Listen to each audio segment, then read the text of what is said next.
कथा स्वामी समर्थांचे आगमन। प्राचीन काळी महाराष्ट्रात अक्कलकोट नावाचे एक छोटेसे गाव होते। गाव साधे पण धार्मिक वातावरणाने भारलेले होते। एके दिवशी अचानक गावात एक तेजस्वी संन्यासी आले। त्यांच्या अंगावर भगवे वस्त्र, चेहरा तेजाने उजळलेला, डोळ्यात करुणा आणि वाणीतील अपार सामर्थ्य। लोकांनी विचारले, महाराज, आपण कोण? तेव्हा ते फक्त एवढेच म्हणाले, श्री स्वामी समर्थ। त्या दिवसापासून लोकांनी त्यांना अक्कलकोट स्वामी समर्थ म्हणून ओळखायला सुरुवात केली। गावक्यांनी पाहिले की स्वामी महाराज जिथे जातात तिथे लोकांच्या समस्या संपतात। कुणाला रोगमुक्ती मिळायची, कुणाचे घर दारिद्र्यातून सुटायचे, कुणाचे वैरी शांत व्हायचे। हळूहळू स्वामी समर्थ अक्कलकोटचे आधार बनले। हजारो भक्त त्यांना दर्शनासाठी येऊ लागले। भाग 2, गरीब भक्ताची परीक्षा। अक्कलकोट येथे एक गरीब ब्राह्मण भक्त राहत होता। तो अत्यंत साध्या अवस्थेत उपाशीपोटी दिवस काढायचा, पण तरीही त्याला स्वामी समर्थांवर अखंड श्रद्धा होती। रोज सकाळ संध्याकाळ तो स्वामींच्या दर्शनाला जाई, चरणी वाकून सेवा करी। एकदा त्याच्या मनात विचार आला, मी इतका भक्ती करतो तरी घरात दारिद्र्य, उपासमारी आहे। हा कसला न्याय? तो मनातील दुःख घेऊन स्वामींच्या दरबारात गेला। स्वामी समर्थ त्याच्याकडे हसून पाहिले आणि म्हणाले, अरे, विश्वास ठेव। श्रद्धा ठेवल्यास उद्यापासून तुझ्या जीवनात बदल होईल। दुसऱ्या दिवशी गावातील एका श्रीमंताने त्याला बोलावले आणि म्हणाले, आजपासून तू माझ्या धार्मिक कार्यांचा कारभारी राहा। तुला राहायला जागा, खायला अन्न आणि मानसन्मान मिळेल। ब्राह्मण आश्चर्यचकित झाला। स्वामी समर्थांच्या कृपेने त्याचे आयुष्य बदलले। भाग 5, स्वामी समर्थांचे उपदेश। अक्कलकोट नगरीत दररोज हजारो लोक स्वामी समर्थांच्या दर्शनासाठी येत। कोणी धनासाठी, कोणी आरोग्यासाठी, कोणी शत्रूपासून मुक्तीसाठी। प्रत्येकजण आपापल्या इच्छा घेऊन स्वामींच्या चरणी हजेरी लावत असे। स्वामी समर्थ मात्र नेहमी साधेपणाने सांगत, जे जे करतो त्याला त्याचे फळ मिळते।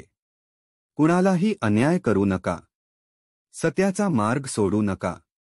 एकदा एक व्यापारी स्वामींना म्हणाला, माझा व्यापार वाढत नाही महाराज, कृपा करा।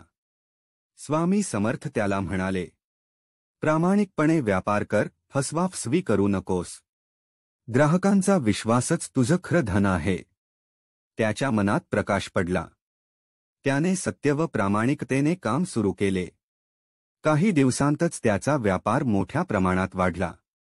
स्वामी समर्थांचे असे अनेक उपदेश भक्तांच्या जीवनात प्रकाश टाकणारे ठरले। संदेश। स्वामी समर्थांचे उपदेश हेच खरी जीवन मार्गदर्शिका आहेत। श्रद्धा, प्रामाणिकपणा आणि सत्य यांच्यामुळे जीवन सुखी व समृद्ध होते।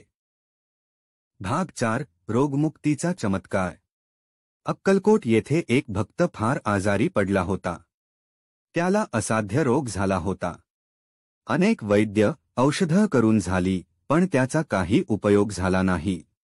तो अत्यंत खचला आणि शेवटी स्वामी समर्थांच्या चरणी आला। तो थरथरत म्हणाला, स्वामी, माझा हा असाध्य रोग मला खात आहे। आता फक्त तुमचीच कृपा मला वाचवू शकेल। स्वामी समर्थांनी त्याच्याकडे करुणेने पाहिले आणि म्हणाले, अरे, रोग हा शरीराचा आहे, आत्म्याचा नाही।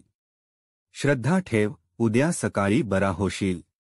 तेवढ्यात स्वामींनी थोडे उरलेले तांदूळ, प्रसाद दिले। भक्ताने तो प्रसाद श्रद्धेने खाल्ला।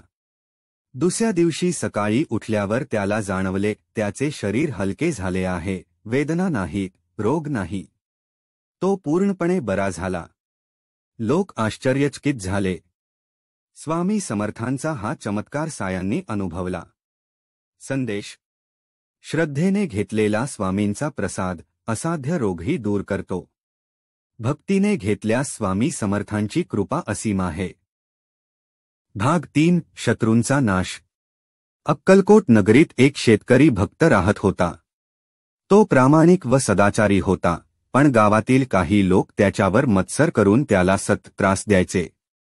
त्याच्या शेतावर अडथळे आणणे, खोटे आरोप करणे, त्याला हिणवणे असे अनेक प्रकार ते करायचे. शेतकरी खूप व्यथित झाला आणि स्वामी समर्थांच्या चरणी गेला. तो रडत म्हणाला, स्वामी, मी कुणाचे वाईट केले नाही, तरी मला शत्रू सतत त्रास देतात. माझं रक्षण करा. स्वामी समर्थ शांतपणे म्हणाले, जो भक्त सत्याच्या मार्गावर चालतो त्याचे शत्रू आपोआप नष्ट होतात. चिंता करू नकोस. काही दिवसांनी त्या शेतकऱ्याला छळणारे लोक स्वतःच संकटात सापडले.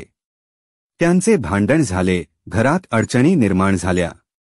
शेतकऱ्याविरुद्ध केलेले सर्व कट फोल ठरले. गावकऱ्यांनी पाहिले की स्वामी समर्थांच्या कृपेने शेतकरी सुरक्षित आहे आणि त्याचे शत्रू आपोआप नमले. संदेश: स्वामी समर्थांवर विश्वास ठेवणाऱ्याचे रक्षण स्वामी स्वतः करतात. शत्रू कधीच त्याला डगमगवू शकत नाहीत.